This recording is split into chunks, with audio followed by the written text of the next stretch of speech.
Wonderful. Well, hello.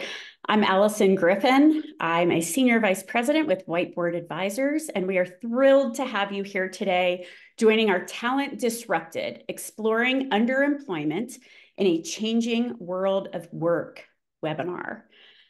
For nearly 6 years ago, the landmark Permanent Detour report shed light on the 43% of U.S. college graduates who are underemployed in their first job. That report's seminal take on the phenomenon of underemployment documented the profound effects of graduates' first jobs on their overall career prospects. Since then, we have navigated through a global pandemic, a volatile economy. We have continued to shake up the labor market. We've created new challenges for a whole generation of learners, particularly new graduates who are navigating an even more complicated world of work.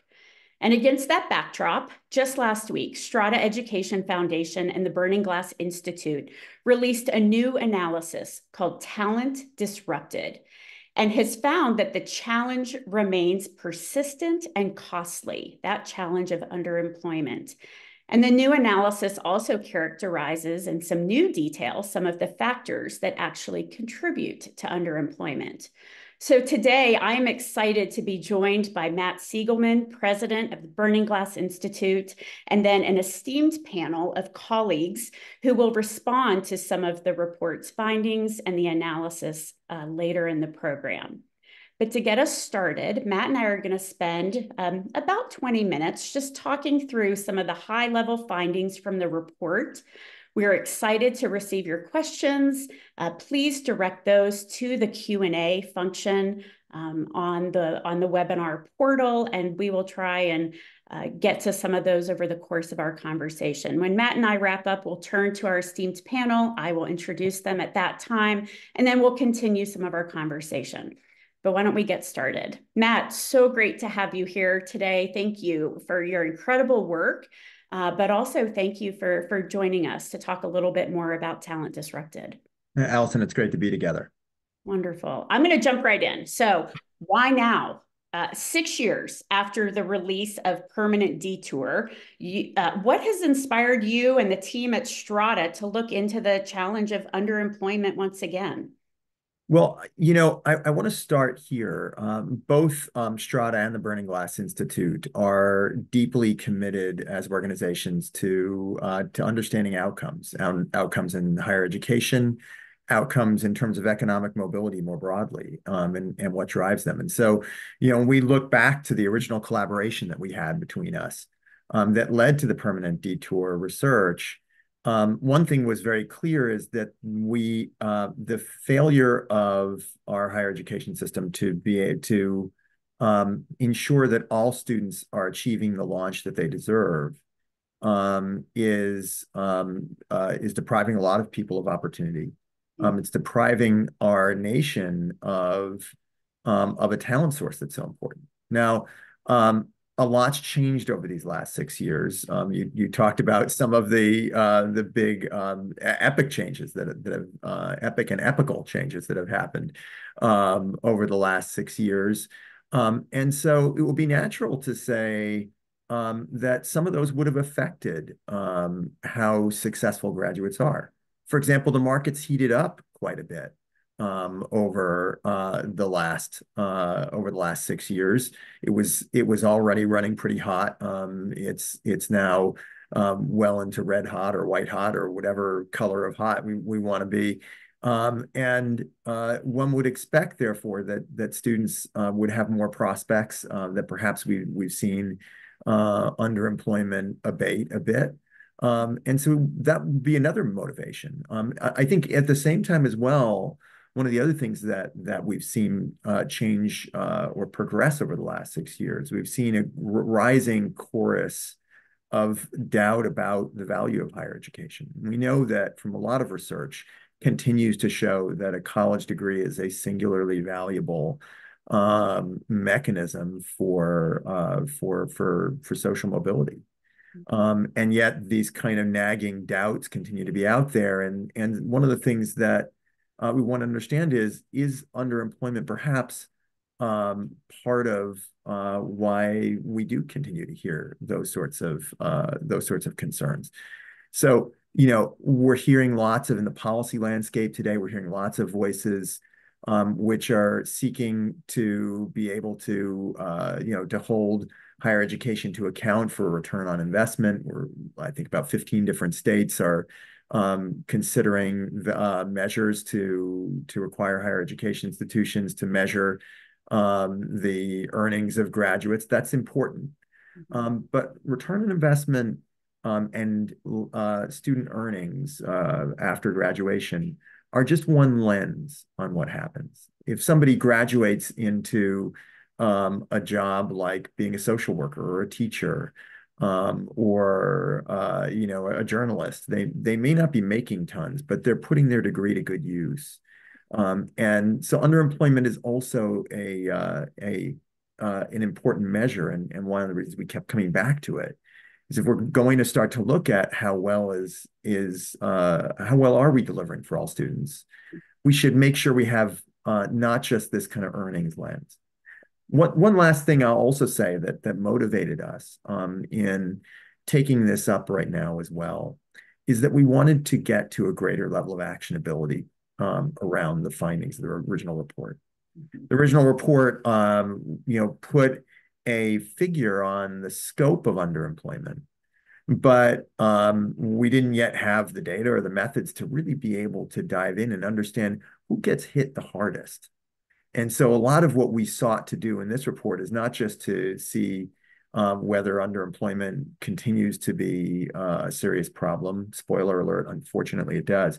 But was to actually really be able to understand how it affects different student groups, how it varies by institution type, by geography, and a number of other factors. Absolutely. So you've touched on or touched around a few of the key findings from the report, but I would love for you to walk through just at a high level some of the most significant findings that you all outlined, just to give our audience, if they have not yet read the report, which I hope they all have, but if they have not yet read the report, just walk us through those high level key findings. And is there anything that surprised you and your team as you reviewed the data? So, a couple of things that I think are really important to call out. The first for me is that underemployment is a pervasive and I'd say stunningly high problem. This is again the prevalence of students graduating from college and winding up in a job that they didn't need to go to college to get. In fact, just over half of college students graduate, and a year later, even after all the dust is settled, are working in jobs that they could have gotten without going to college. By the way, also, it's not only a pervasive problem, but it actually compounds broader problems of access and completion in higher education. We know that of students coming out of high school, about a third of them are not going on to college. Initially, we know of those, about 40% won't complete their degree. And so when you put on top of that the fact that even 10 years after college, 45% of them won't be in a job that requires their college degree, you wind up seeing a problem that, in total, affects a huge number of students that, or put differently, says that a huge number of students aren't getting what they set out to do when they embarked on their education. Part of why this is so significant as well is that underemployment is very hard to escape. How you start, that first job you take matters a lot. When I was coming out of school, which is more years ago than I'll acknowledge numerically today, but I was told, look, don't worry about this. It'll all kind of sort itself out over time. I don't know if that was true back then. It's not true today. of students who start off in a job that they didn't need to go to college to get, about three-quarters of them are still underemployed a decade later. Conversely, by the way, of students who start off who make a strong start in it, 80% of them are still employed at the appropriate level, in college level work, a decade later. So this really, that first job matters a lot, and the cost of making a bad start is very high. We found that students who graduate into underemployment are making a lot closer to what students make who don't go to college than to their classmates who do. In fact, there's a $20,000 a year difference in earnings, that somebody who's underemployed between somebody who's underemployed and a classmate who's in a college level job. And you think about the stickiness of that over the course of a career, that can make hundreds of thousands of dollars of difference in lifetime earnings. I'd also just say, that as I sort of think about the findings, the contours of underemployment vary widely. They vary by race, ethnicity, by gender, by some of the characteristics of the school you go to, like what share of the student population is eligible for Pell. Um, Even the location, what state you're in matters, based on the strength of its labor market. And for example, I mentioned race and ethnicity. Underemployment is mirroring findings from a lot of other research is higher for Black and Hispanic students and for men than it is for women. But what we found is some of the factors that really seem to be most that seem to matter most are school selectivity and majors. So school selectivity matters, a great deal. You would, and just to illustrate that interplay, right? You have a lower risk of being underemployed at a fully inclusive, that typically means an open enrollment school, in a STEM major than you do being in pretty much any other major at one of the most selective schools. On the one hand, the institution, the major matters, but or on the one hand, selectivity matters, but as you can see, sort of that major matters more. The difference and just to double click on that a second more, Yeah. the difference between the level of underemployment that somebody in one of the lowest risk majors faces, and a field like nursing or teaching, for example, where most students wind up in the job they set out to get. And what you would see in some of the majors where underemployment is most pervasive is a threefold difference. So, a nursing major has a 23% chance of underemployment. If you're a criminal justice major, it's about 68%. These are really big differences. Interestingly, by the way, we tend to assume this is all kind of like STEM versus liberal arts. And what we found is that doesn't actually really play out nearly so neatly as that. There are STEM majors like biology, for example, which, if you don't go on to graduate school, have relatively weak outcomes. On the other hand, what we found is that the liberal arts majors in general tend to perform a lot better than, for example, some majors that many students choose because they sound practical. Non-quantitative business majors wind up, really actually having some of the highest risk of all students.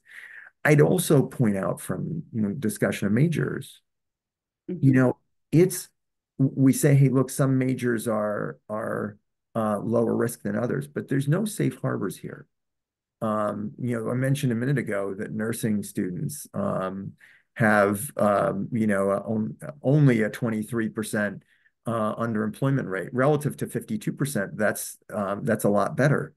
But that still means that 1 in 4 nursing students are graduating into a job that they didn't need to go to college to get.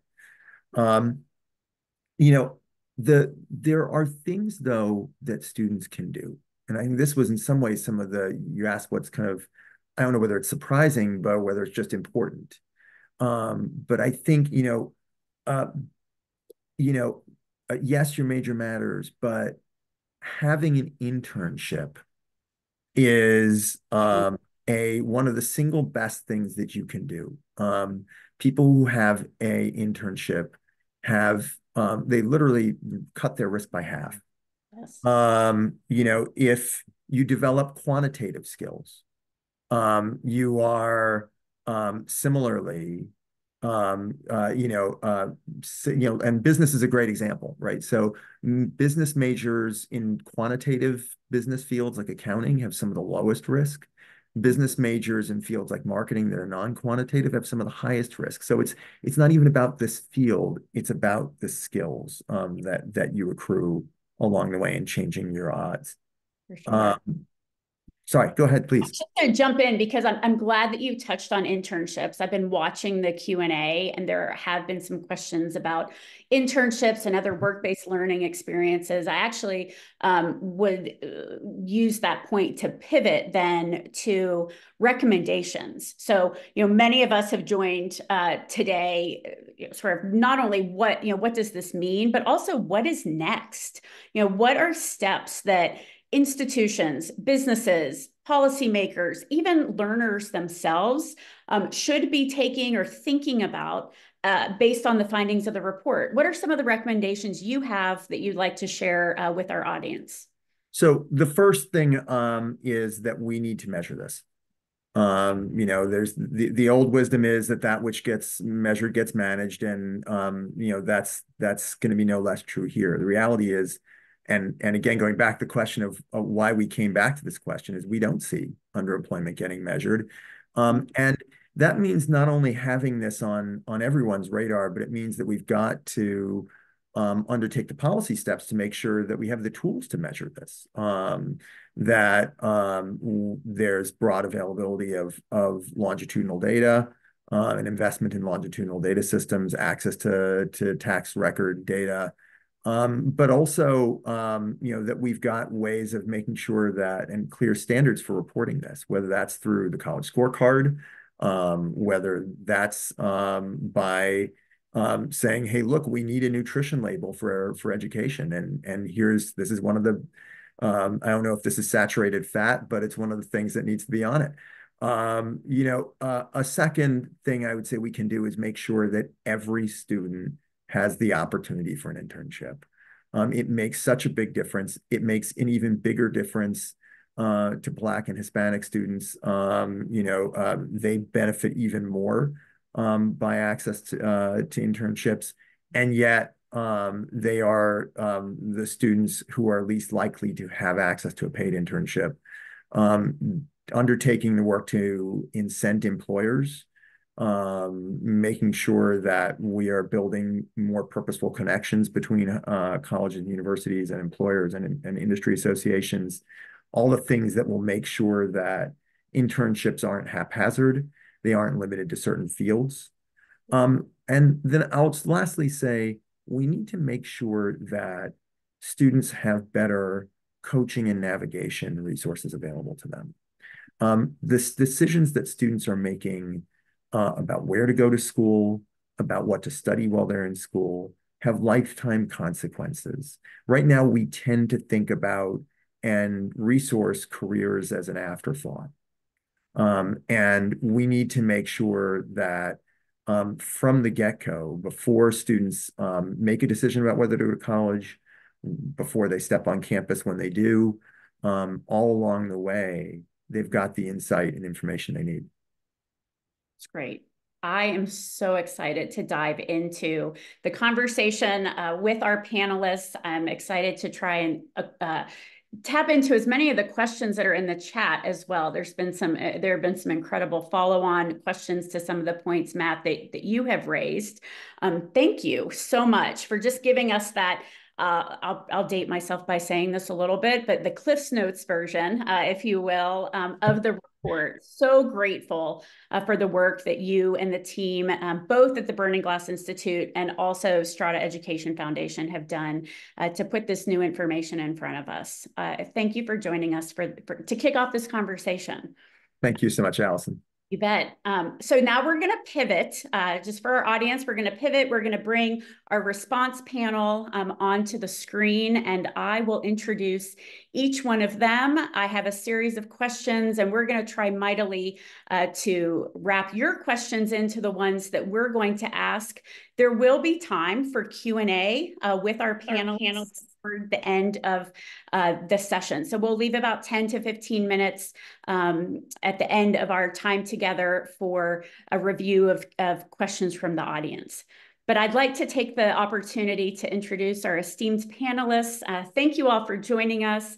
I'm going to go in the order on my screen. First, we have Lindsay Pollock, a New York Times bestselling author, a multi-generational workplace expert. Lindsay, it is great to have you with us today. Thank you for being here. Thank you. We have Christine Cruz-Vergara, Chief Education Strategy Officer with Handshake. Christine, great to see you. Thanks for joining us. Thanks for having me. Dr. Kim Hunter-Reid, the Commissioner of Higher Education with the Louisiana Board of Regents. Kim, it's wonderful to see you. Thanks for being here. And finally, we have Stephen Moret, the CEO of Strada Education Foundation and one of the co-authors of the report. Stephen, thank you for joining us. Great to be here. Thank you. Appreciate you being here. All right, we're going to jump right in. You all, I know we're backstage listening to the conversation that Matt and I just had. You probably have some thoughts of your own based on what we've talked about and based on what you have seen come through on the chat. But Stephen, I'd love to start with you if I could. Someone may read the report and think that this reinforces the growing skepticism around the value of a college degree. But I actually think the report gives a lot of attention to how we can strengthen the connection between education and employment. Where is there room for optimism? How do you think about some of the implications of the findings that Matt just talked through? Sure. Thanks, Allison. Well, I think I first just want to recognize, I think as all of us do on the webinar, that higher education has multiple valuable purposes. And so while this report has a particular focus on employment outcomes and underemployment, there are a lot of other valuable benefits of higher education, and we do go into that in the report. I think secondly, while we've identified some of the challenges that a lot of college graduates are facing securing college-level employment, if we look at the college labor market overall, including folks that complete advanced degrees, right? Most people that do complete college do go on to have good outcomes. And in fact, those who secure college-level jobs are doing roughly the best they've done in the history of the United States. What we're trying to point out, however, as Matt has, I think, really well articulated, is that a meaningful portion of college graduates, particularly recent college grads with only a bachelor's degree and no graduate degree, large chunk of those folks are not securing a college level job. And that's really why our hope is that this report will help build a sense of urgency that we need to be focused on not just helping more people go to college and complete college, which are obviously very, very important goals for our country and for our states, but to make sure that they effectively launch into the labor market. In fact, perhaps the single most important takeaway from this report is that that first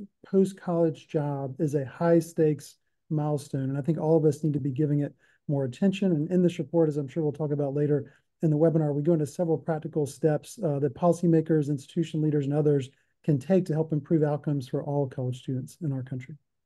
Love that. Thank you so much. And again, thank you for the leadership that Strada provided on this work. Lindsay, I would love to turn to you. You have spent so much of your career evaluating the differences between successive generations, priorities and preferences, particularly in the workplace. What's on the minds of the youngest generation as they enter the workforce? And are you surprised at all by any of the report's findings? Thank you, Allison. I'm so glad to be here with everybody. We're kind of at this point where students today are members of Gen Z, who are about 27 years old and younger. And I always think that each generation learns from the one that came before. And I know one of the outcomes of the huge struggles that millennials had with student debt and some of the outcomes that we've talked about today, a lot of Gen Zs thought that they would perhaps avoid that because they saw it happening to older siblings or people a generation ahead of them. So it's really concerning that we're seeing, not as good outcomes or sometimes even worse or the same. And what struck me from the research and what I hear Gen Z students saying is, going to college doesn't teach you how to get a job. And so the need to have the soft skills of interviewing, of networking, of building relationships is so critically important. And I think the pandemic has obviously compounded the lack of attention to some of those skills. And I think the internship conversation is really important. When I go to campuses, and I'm sure Christine will talk about this too, if you didn't have an internship freshman, sophomore year, you're really already behind. And I think that's really concerning to students who are in the, junior or senior years of college, that they already feel like they've missed out. And so it starts earlier and earlier and earlier. So, I think it's less about what's taught in the classroom and the value of higher education than the need of, college career services offices and employers to make sure that students are ready to go through the process of getting a job, regardless of what they studied. Absolutely. I'm glad that you picked up on the importance of internships and any type of work-based learning experience, and also that you touched on some of our social capital and soft skill development. And I know we'll get into that a little bit more as we get through today's conversation. I saw some questions to that effect pop up from our audience. Thank you so much. Kim, I would love to turn to you as state higher education system leader, now in 2 states, had the pleasure of working with you here in Colorado, and of course, now your role in Louisiana. I would be curious to know what you see to be college and universities' roles in helping students to find good first jobs, as we've emphasized today in this conversation, and to potentially avoid underemployment. Do you think institutions are living up to that challenge? I think the conversation is an important one because, as Stephen said, we've talked so much about educational attainment, right? First, we had an access agenda. Now we had an access and success agenda. But the education to employment pipeline conversation is the conversation that we have to have. So it does represent, I think, a mindset shift to say to colleges and universities, not only do we want to make sure they have rigorous content knowledge, that they understand foundational skills, but now you need to take that career services office that's a senior year last thought and make it a freshman year first thought. Now you need to think about, are the faculty identifying skills and competencies within their courses so students understand the connection of what they're learning to the world of work. Now you need to think about students who are under-resourced and don't have social capital so that everyone has the opportunity for the internship. Because Lindsay was saying some people are, as juniors or seniors, are feeling behind. I think about the students who don't even know that they're behind, don't even know the power of the internship, the paid internship. And so I do think that this is a critical conversation. It is a conversation for me that says you can do more. And here's how you should think about the education to employment pipeline in the most intentional way so that more students have an opportunity to reach their unlimited potential, given the fact that the report talks about the significant challenge and the long-term impact of underemployment. Absolutely. I'm so glad that you mentioned career services, and because I would love to just pick up on your point, the opportunity that institutions have to better leverage their career services space, as I turn, Christine, to you, because you have worked in career services across several types of institutions. What should college and university career services offices and even faculty be taking away from this report? How might our career services offices and faculty change their approach, perhaps, to supporting today's learners as they're navigating this new education to employment continuum? Yeah, I think the piece here that we probably need to keep in mind first is that it's a system problem and it requires a system solution. So career services alone, faculty alone will not be able to solve what we are talking about today. I can talk about what career services should do and what faculty can do, but it requires the buy-in of senior administrators and a change in actual structure and organizational support for that to come to fruition, right? So for example, Stephen was just talking about everybody being able to have an internship. That's fantastic. But for a school to actually execute on that, for a career services office to actually support that, there has to be proper infrastructure in place. That infrastructure means the person who's heading up career services needs a seat at the table alongside all of the deans and the most senior cabinet members to actually help determine what that structure of those internships are going to look like, how those will be embedded into the curriculum, what will the feedback loop be from employer feedback back into the curriculum.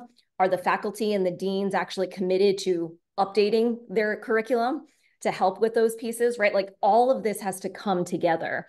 How will you track all of that? Mm-hmm. Is it going to be embedded in the actual major and credit hour? So therefore it will be tracked on the transcript, or are you going to track it outside of that, in which case you also need to then mandate for students to do that, because otherwise there is no other way for you to be able to collect some of that data and information. So I think when you look at what's possible, there's a lot of things that are possible, but people actually have to be committed to changing things. You can't just say tomorrow, I want career services to go make internships 100% guaranteed for all students and expect that they're going to be able to staff that, resource that, or make that happen. And it's not because they're not good, it's because the infrastructure around them hasn't actually supported that. I think for faculty, it's actually really critical for them to get outside of just academia and higher education to actually make the connection stronger in the classroom. I know faculty have so much on their plate. They are asked to do so many things, and now you add mental health and you add student wellness and all of those components to what they're doing. And I know that feels particularly hard. If it is possible for faculty members, though, to get more exposure to their former students that they taught themselves, and to bring them into the classroom, either as class speakers week over week, or for them during the summer or during their sabbatical, or during some, again, we have to think about the structure and the actual system and how we have set things up. Can we give faculty time to actually go do externships themselves? Can they go visit with former students that they've had in their place of work and actually sit with them for several days, sit in the meetings, hear the conversations, and talk with their former students around how they are using the skills that they have gained in their place of work? And then faculty can come back and have much more real life examples to expose students to. When I read the report, one of the biggest things that sort of stood out to me, it's really about exposure and awareness. And I do think it's, for lack of a better term, this might be a little too spicy, but I think it's dangerous if we look at everything from just the lens of underemployment. Underemployment is one cut of the data. But there are a lot of really valuable jobs that I know were probably clumped under underemployment because they maybe don't require a college degree, or half of the participants don't have a college degree. You look at tech sales, for example, that's a really viable job. But by this definition of underemployment, they would be considered underemployed, right? And so I think we probably need to get more granular and split out some of those roles as we do further and further studies. And anyway, I could go on for a long time, so I will turn it back over to you, but we can dive into some of those other nuances later. I love that you raised some of those nuances. Some of that is coming through from our audience, and I saw your panel colleagues nodding their heads as you made your, I'll say, provocative, maybe dangerous statement about the findings of the report. But I think you're right. There is a lot of nuance, and there's a lot of ways to interpret the data. But the one thing that you said that really struck me too was the importance of building connections and relationships and stewarding those relationships, whether that's faculty in the community, whether that's faculty with former students, students between themselves. At the core of this, that relationship component is so critically important to how we bring students along in their lifelong learning journey. So thank you for giving a nod to that.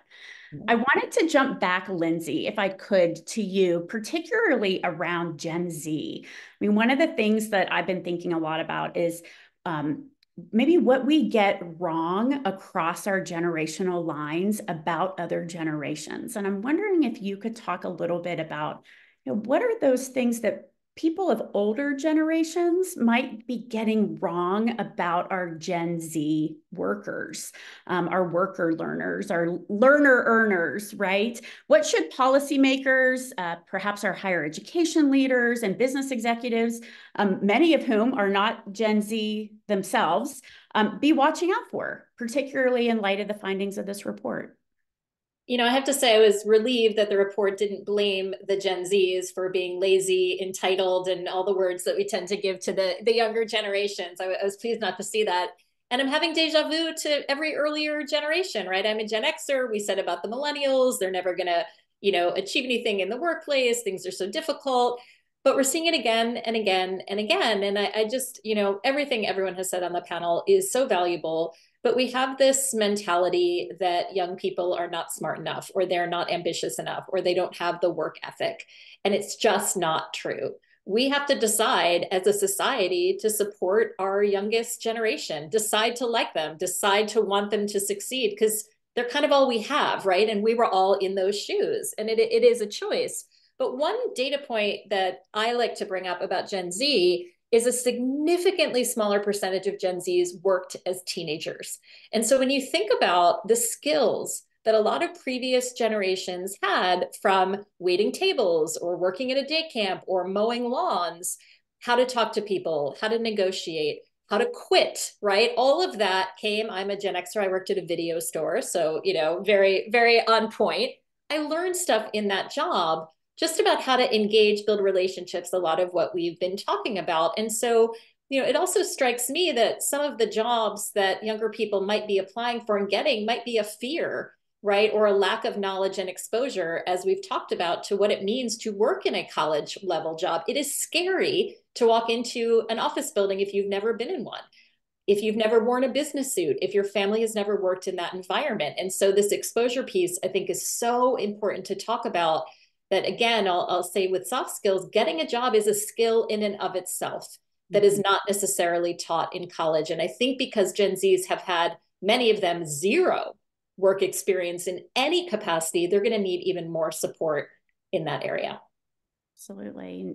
You teed up the next question that I have for Christine actually really nicely, because Christine, with your work at Handshake, you're working across Fortune 500 companies to governments to small businesses, a wide range of employers. And so what are you hearing then from employers as they're recruiting recent college graduates? I want to give a nod both to our Gen Z learners, but I also want to give a nod to our adults who may be coming back through a post-secondary education pipeline and perhaps seeking a career pivot or career shift. What are you hearing from employers, perhaps in both of those age categories? Yeah, for sure. So I think employers, generally speaking, are looking at early talent as an opportunity to really build their greater pipeline of leadership within their organizations. And for a lot of employers right now, they see a lot of the benefits that Lindsay just talked about. They see this generation, the traditional sort of 18 to 22 sort of age generation, the Gen Zs of the world. They see them as gritty. They see them as having dealt with a lot of issues and a lot of adaptation over the course of their academic experience so far. They realize that they are able to sort of change and upskill and learn very quickly. Those are all things that we hear from employers on a very regular basis. And those are things that they want in their organizations. Those are things that they actually want to encourage of more seasoned employees, right? They want everybody to upskill. They want everyone to be willing to go back to school, to take more courses, to make themselves better. And they're finding that the younger generation very much is already kind of coming in with a mindset of things are changing so rapidly. We have to do that in order to stay relevant. And it's just sort of part of their ethos. It's part of who they are. At the same time, they also recognize, and what we often hear from employers is that this is a generation that doesn't hold back on saying what they want. This is a generation that is bold and vocal and authentic. And they also expect a lot of that from their employers too. And so the expectation, and I think the bar has sort of been risen as this new generation comes in. One could argue, Lindsay would know this better than I do, I think every generation, as they kind of enter the workforce, probably changes that standard a little bit. And everybody that is not that generation probably feels like the new generation is pushing them to do some very new things. But I think with this generation in particular, employers are recognizing that there's a certain amount of give that they need to be able to provide in order to attract that generation and that talent. Love that. Thank you for that. Really like firsthand knowledge coming from recent conversations with employers. Thank you. Stephen, can I come back to you for a quick second? I'm curious what you think about the findings of the report and how they fit into the broader conversation around the value of college. Matt touched on this a little bit in his introductory and overview remarks. What should the people who are at the forefront of that conversation, perhaps even organizations that are focused on topics like skills-based hiring or policy makers who are thinking about advocating for workforce Pell, what should they be taking away from the report? Well, I think, first of all, I'd say that a college education for most people, I mean, still represents one of the most promising ways to secure a good job and economic mobility over the course of a career. I think at the same time, we really need to acknowledge that simply boosting educational attainment rates without giving attention to the particular demands of the labor market is kind of a formula for increasing or at least sustaining high levels of underemployment, even as we're not filling many of the high wage, high demand jobs that employers have. Because it's actually one of the interesting questions that came in the chat. Someone saying, it seems like a disconnect. On the one hand, the employers saying they're not getting what they're needing. On the other hand, we're seeing a lot of underemployment. There's some truth in that, but a lot of it is that there's actually just a really big mismatch, right? When you see the jobs that employers are struggling to fill, and I'm talking about high wage, truly college level jobs, in many cases need a particular set of skills that is not as reflected in the graduates that are coming out. So what I think we're going to see in the United States, and I think you're already starting to see this in many states, is, if I could just describe it simply, is kind of a shift to completion plus, right? That access is still important, completion is still important, but a recognition that we need to go beyond just saying there's a singular target, like 70% of all adults having, some kind of quality post-secondary credential. Because if we don't really get into that mismatch between what our colleges are producing and what the employers need, we're going to see this persistent underemployment, even at the same time that many employers are unable to meet their needs. I think that's a really promising next focus. It's a focus that I think will enable colleges to thrive, enable more of our graduates to do well. I do think short-term Pell is part of that story, right? If it's structured the right way, I think with the right standards to make sure the outcomes are good and are of quality, that could be part of a broad picture that certainly still includes a big focus on traditional degrees, but also recognizes that there are other pathways to opportunity that we need to be supporting more in the United States, and that many other places around the country, like Europe and Australia and so forth, have done a better job of supporting, like apprenticeships and so forth. Love that. Thank you. It reminded me too of even the visual signaling that we are giving to learners of all ages. If what they're only seeing is perhaps posters or flags of colleges and not also names and opportunities in career and jobs and industries, our signal to your point of completion plus, is really just of completion. But when we add that myriad of visual signals to learners, we start to show that there is this world of education and employment that is hyper interconnected. So thank you for your reflections on that point. I appreciate it. Kim, I would love to turn to you. I would love to hear what's happening in Louisiana. As we think about the bright spots and the things that make us optimistic about what higher education is doing to serve learners. Can you talk a little bit about what some of the institutions in Louisiana are doing to make connections between programs of study in the world of work? Sure, happy to do that. I'll play off the comment I think someone said about we don't teach students to get a job. But you think about disciplines like nursing, where you have a clinical rotation, teaching, where you have a mandatory residency. So there are disciplines where the actual work is part of the discipline. And I think that's an important conversation for us to say. We have examples of that. We certainly can do more. So yesterday I was at a community college across the street from community college, and they were talking about 100% placement of their linemen and the public-private partnership in nursing and what's happening there.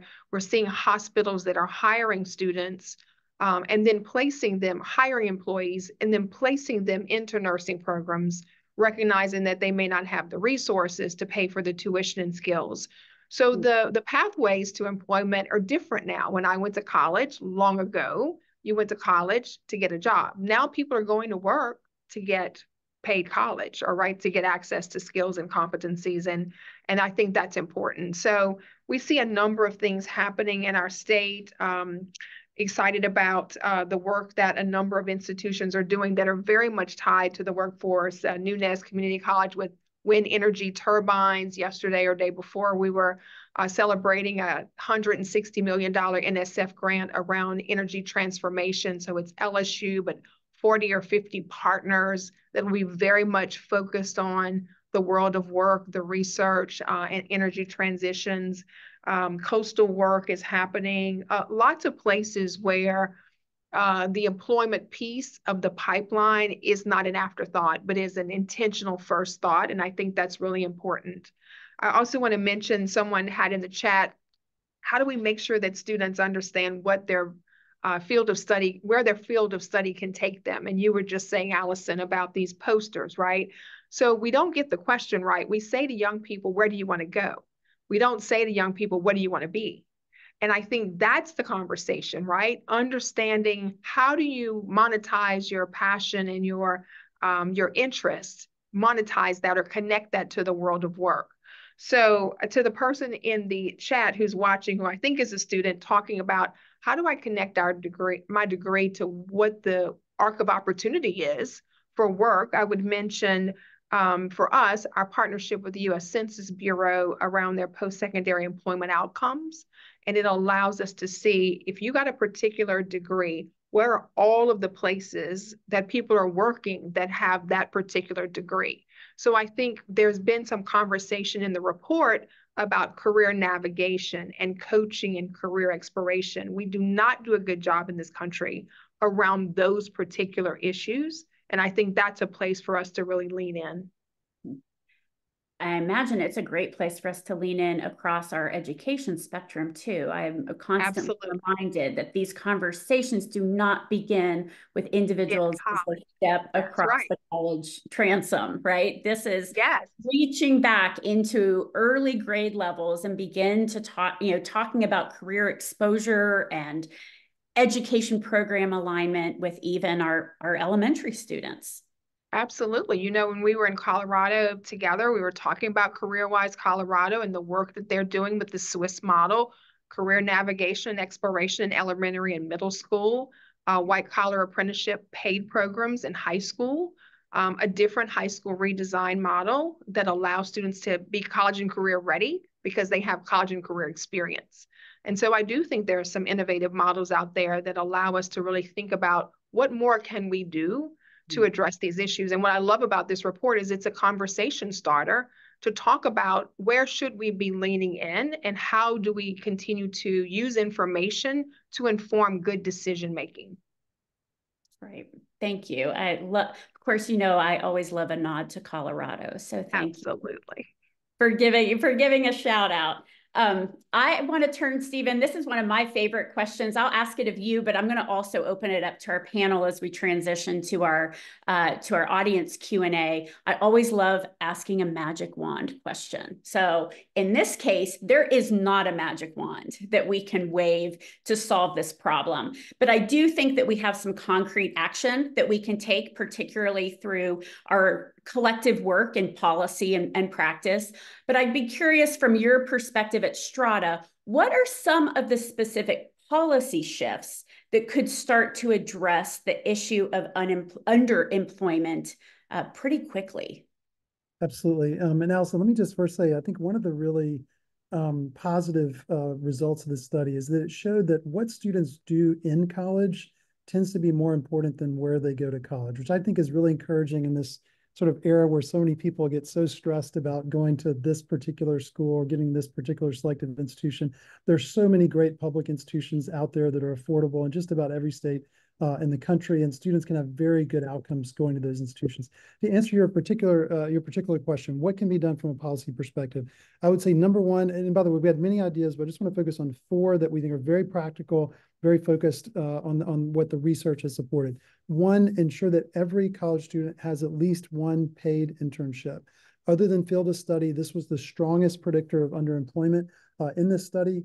Harvard, many other folks have seen, have sort of validated the strong effects of completing internships, especially paid internships.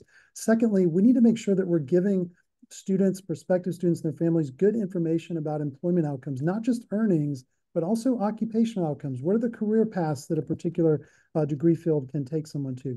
Third, providing every college student with quality, personalized education to employment coaching. Those students who grow up in affluent, well-educated families, they get most of what they need around the dinner table. But as we try to expand access to college education for more folks that are coming from a lower income background, providing coaching that helps them not only think through the career pathways available to them, but to develop healthy mindsets, to overcome self-doubt. These are really, really important things to help people have good outcomes.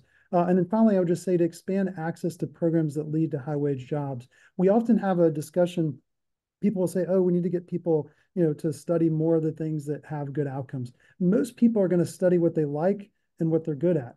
But where we think there's a big gap is in many cases, there are programs where there's very high employer interest of high-wage jobs and very high interest of students where institutions have caps. And those caps are because those programs tend to cost more. If you look at engineering, computer science, data science, higher cost faculty, higher startup packages, and so forth.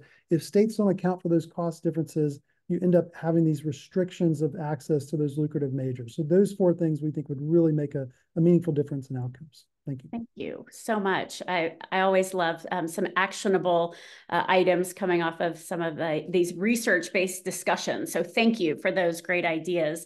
Before I pivot to some questions from the audience, Christine, Lindsay, Kim, any other quick policy or practice recommendations that you have in the immediate term for those who might be listening?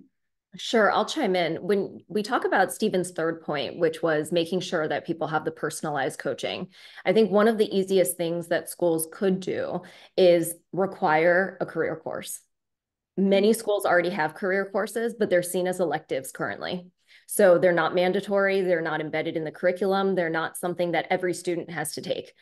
Every student that has ever taken a career course, I guarantee, learns at least one or two new things that they did not know before they took the course that can help. Would you say, I just want to make sure our entire audience understands what you mean when you say career course. Could you describe maybe the components of what a career course includes? Yeah, the most basic version is exactly what Lindsay was talking about, which is no one teaches you how to get a job. There are certain steps you take, there are certain things you do on how you get an internship and how you get a job. So for example, there are 4 steps that everybody has to do. You have to have a resume and a cover letter and an online profile.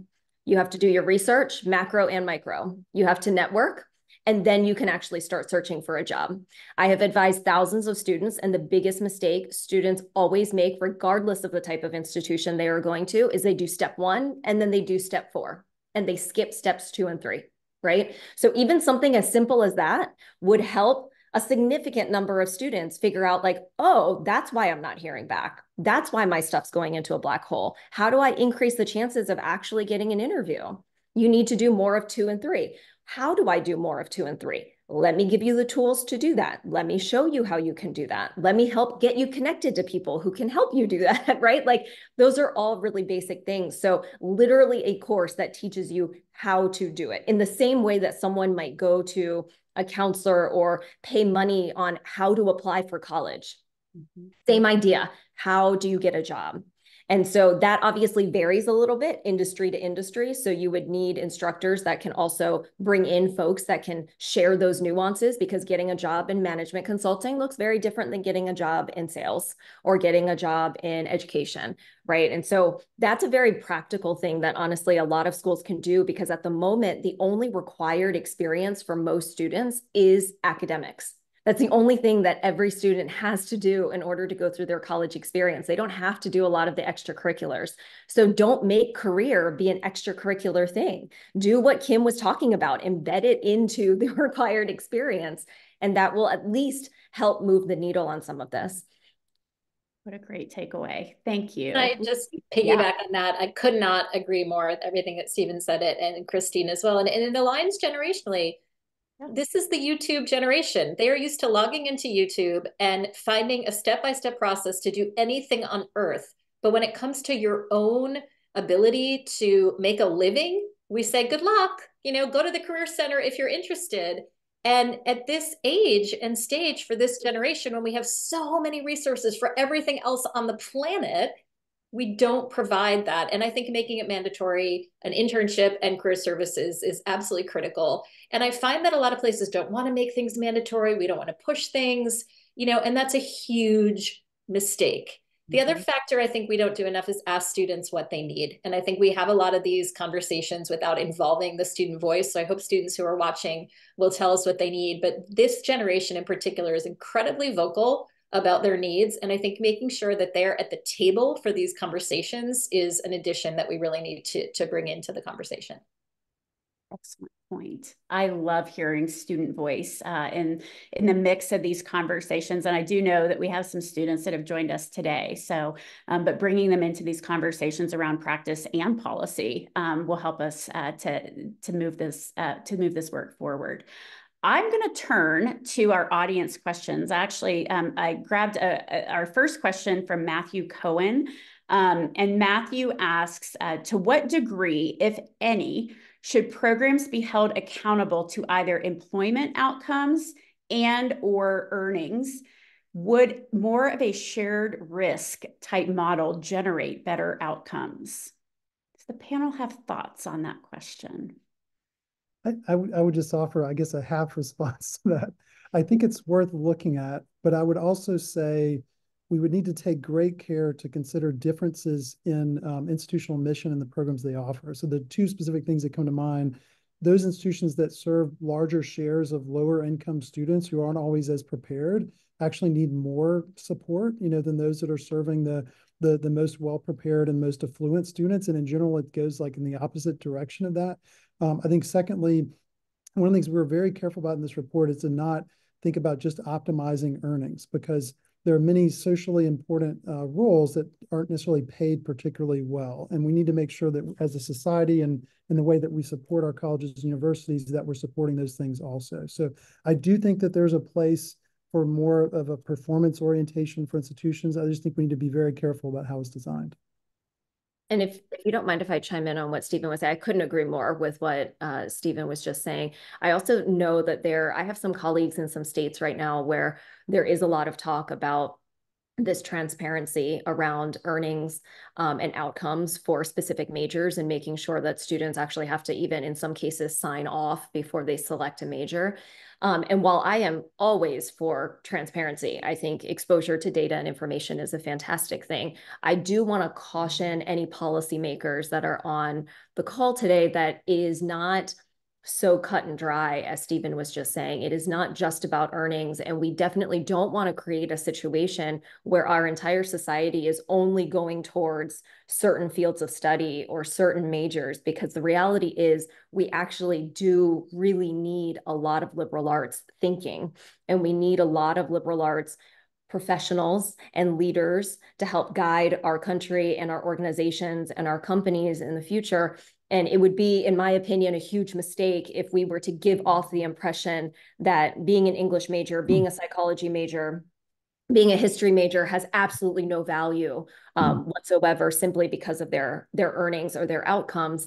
Some of those folks just may choose to go into education. They may choose to go into nonprofits. They may choose to go into policy. They may choose to go into the government, right? Those are all very necessary things that make our society work and function. And so I think sometimes it's easy to look at a report like this and sort of almost drill down to the most basic level and make it sound like, well, you should just do these majors and schools should just offer these and get rid of the rest.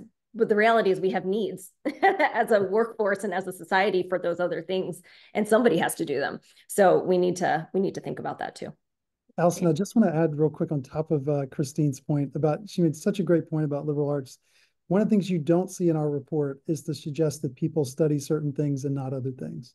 I want to call out an institution in Virginia that I think is really nailing this, and that is the College of William and Mary.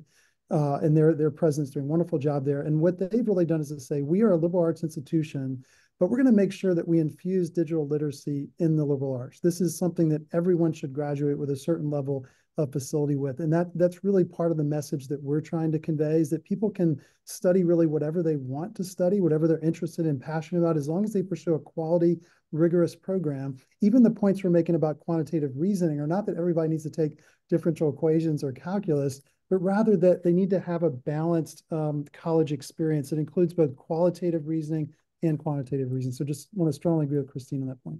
Thank you. Point. Lindsay, I know you wanted to also jump in. You know, the word entrepreneurship has been bouncing around in the Q&A, and I had a moment about 10 minutes ago where I realized I think I would be categorized as underemployed when I graduated, because I started my own business very soon after graduating. And I think that the entrepreneurial spirit, first of all, in our country, but certainly of Gen Z, which is really prominent, so, you know, something, I'm going to get the stat wrong. Someone keep me honest, something like 80% have a side gig, right? Or are doing something to earn money. And so again, I just think the nuance of the data is really important. And I know a lot of people in the Q&A were calling out entrepreneurship as a viable option as well, in a way that it really wasn't for previous generations. You don't need a lot to start a business in the digital economy. And I think we should acknowledge that. And underemployed here and liberal arts major, double whammy, just announcing myself too. Thank you for that. Okay, I want to pivot really quickly from maybe an engaging alumni standpoint. I thought that there were a number of great ideas that emerged from our conversation about ways to engage alumni. And actually, there was an anonymous question that came through about how universities can better re-engage underemployed graduates and continue preparing them for the high demand and emerging occupations. Thoughts on how to re-engage our alumni who may find themselves to actually be underemployed? So I do think it's important that we think about the educational ecosystem as a continuous exercise of upskilling and reskilling, and not one destination of a credential and you're done. So that resonates with me as we think about what more we can do. And I think about even my daughter's commencement a few years ago, and the department of the dean or the department head said, remember, you're part of us forever. If you have a question and you think, I wonder what Professor so-and-so would think, pick up the phone and call, email. We're always here for you.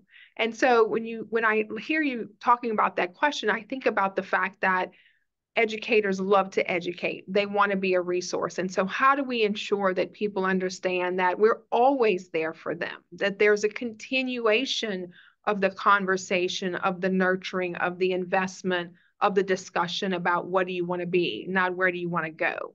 So that's what I would say. I love that. As you said, as you were reflecting on your daughter's experience, Kim, I was thinking about conversations that we have at the university where I've been involved on our board of trustees. And we talk a lot about, come back to, our institution, not only ask questions, but you already know what we do and how we support students. And where the health clinic is, and where student activities are, and the career center. And so it's not just about coming back and reconnecting on an academic level, but it's also reconnecting as part of a community. And we talked a little bit about the role of career services. There might be a new approach for our alumni relations offices on many of our campuses, and in reaching out and pulling back our alumni in some powerful ways. So I want to pivot. I was, as you were answering the question, Kim, I was scanning some of the questions, and there were a number around leadership and senior leadership at our institutions, and how we can build additional buy-in from university leaders, or create additional buy-in with university leaders, particularly around this idea of career courses. What are some of the experiences each of you have had when connecting with senior leaders in higher education, maybe bringing some of this data to their attention, bringing some of these solutions? What are some best practices you have to share with our audience? Lindsay? So I had the honor last year of serving on a task force for NACE, the National Association of Colleges and Employers, on the role of career services. And we looked at the integration of career competencies on a campus, which essentially is what Christine and Stephen were talking about, which is that career services is not this separate thing. It's integrated throughout a university. And the number one factor of success of career integration was whether the president supported it. And so I think leaders at the highest level who believe that it's not either we're academic or we're career focused, but we can be both, I think is probably the most important thing to look for. And then I would just add, from the different institutions I've worked at, so I've worked at small and large, public and private, elite and non-elite. And for all of them, a huge piece of it is needing to be able to tie sort of this career piece. If the highest leader, if the president, the provost, if they don't inherently just believe in the value of sort of career and thinking about postgraduate success as part of student success and not just getting to graduation, if they do not believe that, which I know there are many people on this call that are probably nodding their heads thinking, yeah, unfortunately, I work at a school where that is not the belief, then what you have to do is you have to tie career success to one of the agenda or priority items that do matter to that president. If that president cares about mental health, if that president cares about crisis, if that president cares about revenue right now because enrollment is starting to dip, right? Like you have to tie career to those things, and it's your responsibility as the leader of career to make that connection.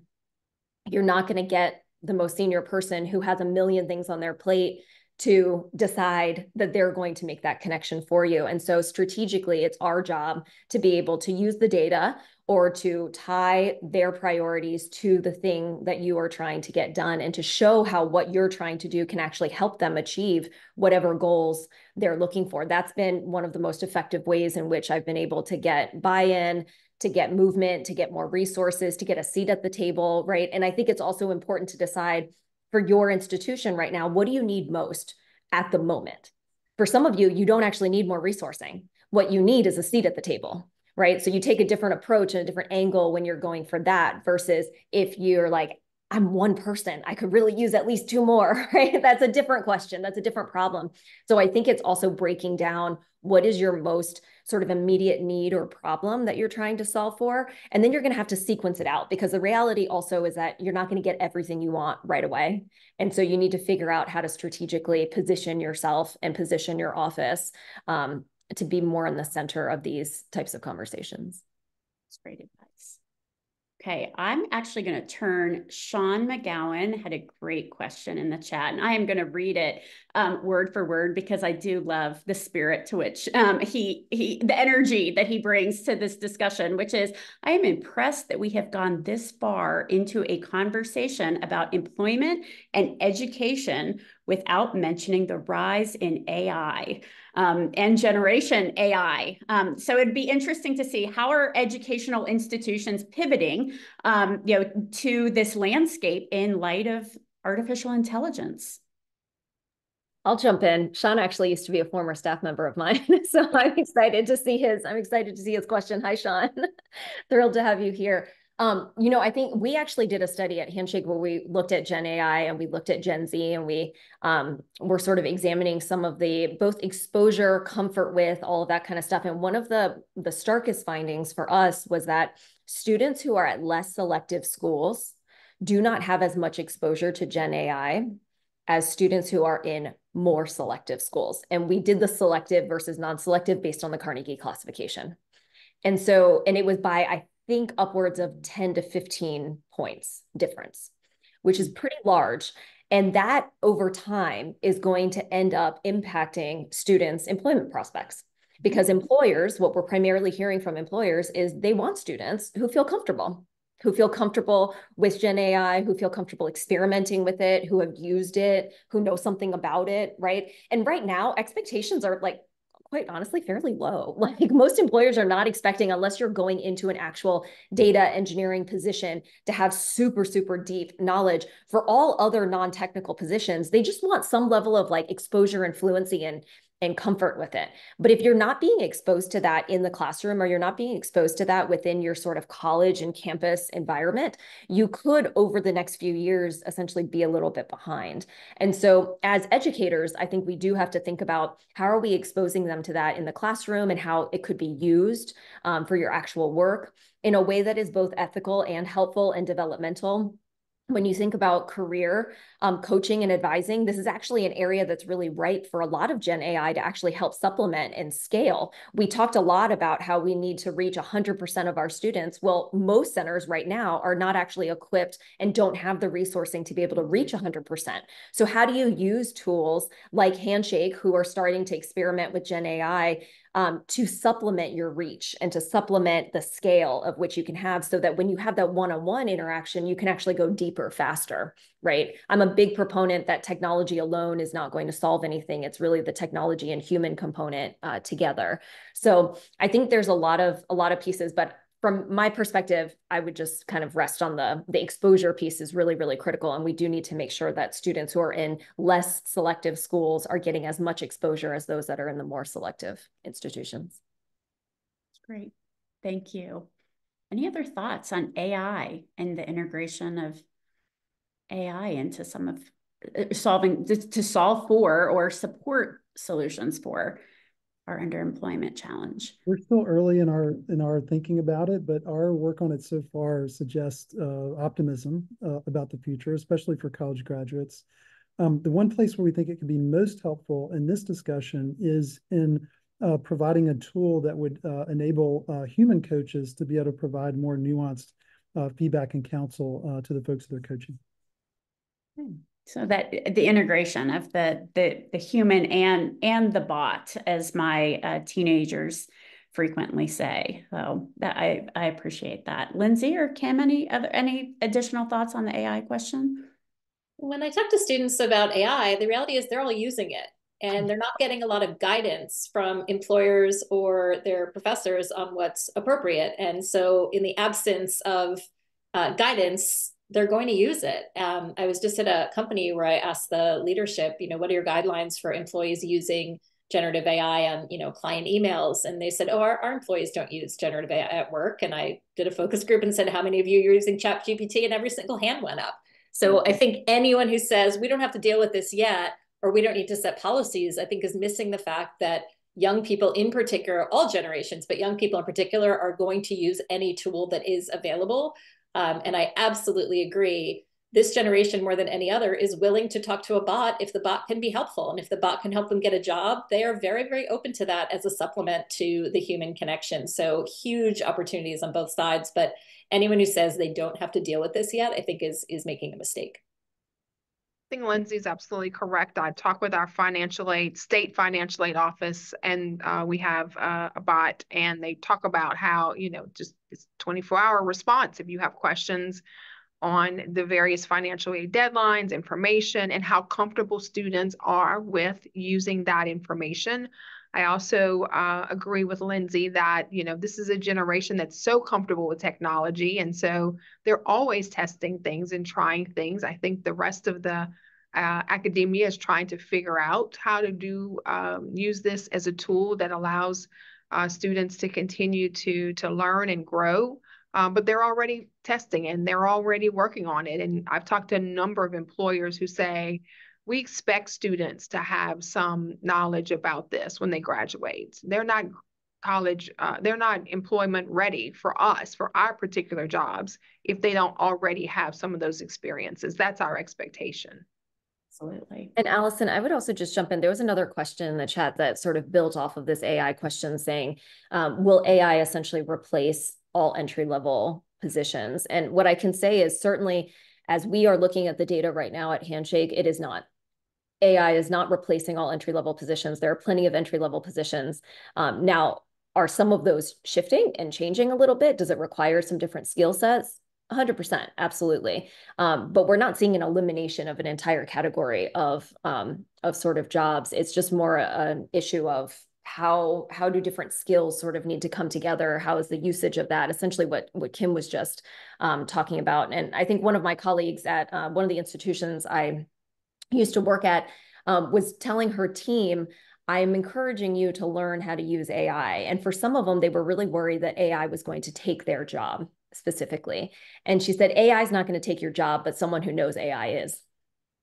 And so she was like, so you need to learn it. And I thought that was really apt, because it's not just about like the robots and technology taking your job. It's about all the people around you that are actually willing to adapt and change and learn, who are actually going to be your bigger competition in the grand scheme of things. There will always be people. We're not going to go away. It's just a matter of what our role is going to be and how that evolves. Such a good reminder, and a really positive outlook on a currently challenging situation and integration of new technology. But I love your positivity. And I'd love for us to wrap up on a high note, and I would love to hear from each of you what in this report just gives you a sense of optimism, or renews your sense for the future as we look toward this connection of between education and employment. And I will, I'll let you all jump in as you will.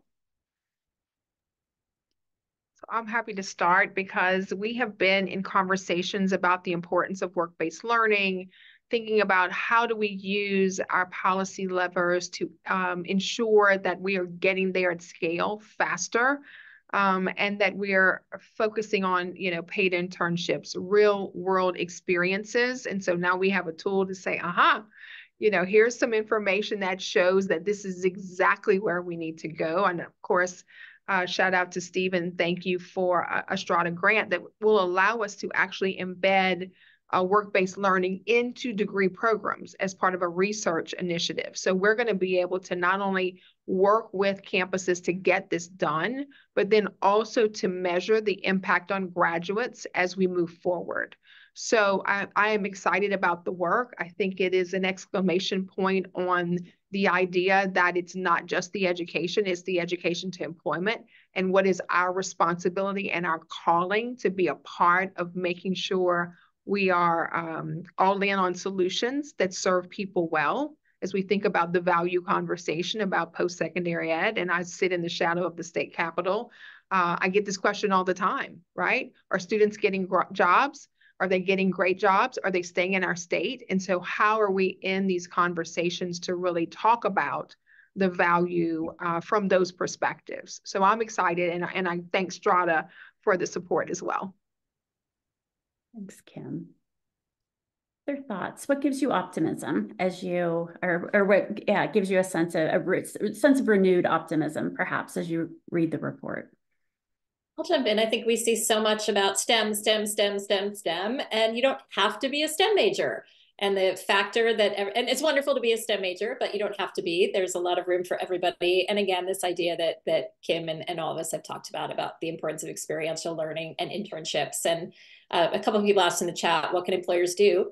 Take on an intern, just one. Just take on one person and pay them to learn. If you care about your community and the future, one person. And a lot of people complain about Gen Z, don't really know anyone in Gen Z. And so be exposed to people of this generation, share what you know. And I think that's going to be energizing for anybody. Really encouraging. Thanks, Lindsay. Those were great remarks, Lindsay. I think for me, it really comes back to just this conversation about the importance of career, and that is truly at the tail end of the college experience. And we need to spend just as much time talking about getting them out as we spend time talking about getting them in and getting them through. And so for me, gosh, it's 10 years this year, actually, since I first wrote an article about future trends in career services. And to have this report now sort of reinforce the importance of that conversation, I hope will give a lot of senior leaders in higher education the sort of oomph and kick that they might need to make this a priority. And I hope it will be very useful data that hopefully a lot of my career services colleagues and faculty member colleagues will be able to also use to push for buy-in and the structural changes that they need at their schools as well. Thank you, Christine. Yeah, Allison, I want to build on something Lindsay said when she talked about hiring at least, one intern make a difference. I will tell you that for anyone who questions the caliber of college students today, we are absolutely blown away every time we've offered up. We offer, I think we have 10 or 20 internships at Strada now. And in many cases, those students have brought us literally to tears, hearing their stories, hearing their ambitions, and just the great talent that our college students have in America today.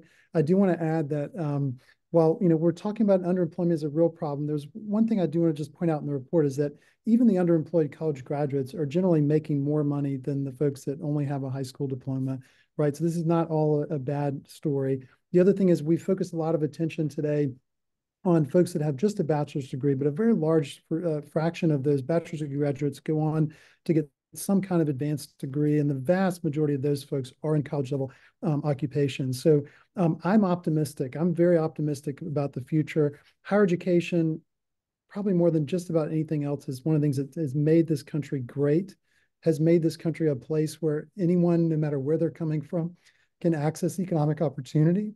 And this is really about helping make sure that we deliver on that, in addition to all the other great things that college already does. So we've identified several of those things in the report, and you can look to Strada and Burning Glass Institute, and I'm sure the other folks on the line today for future ideas and research to help really show actionable steps that we can all take to improve pathways to opportunity for all college students in our country.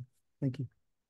Thank you, Stephen. Thank you to each one of you, Kim, Lindsay, Christine, and Stephen, and to Matt for joining us. And thanks to each of you for your questions and your engagement. The future is certainly bright when we have a dynamic group of diverse minds coming together and thinking about not only the challenges, but the ways in which we can share ideas to build on solutions. So incredibly grateful for you all today. Thank you very much for joining us. Be well, everyone. Thanks, everybody. Great job, Allison. Thank you. It was a lot of fun. What a great conversation. Thank you all very much.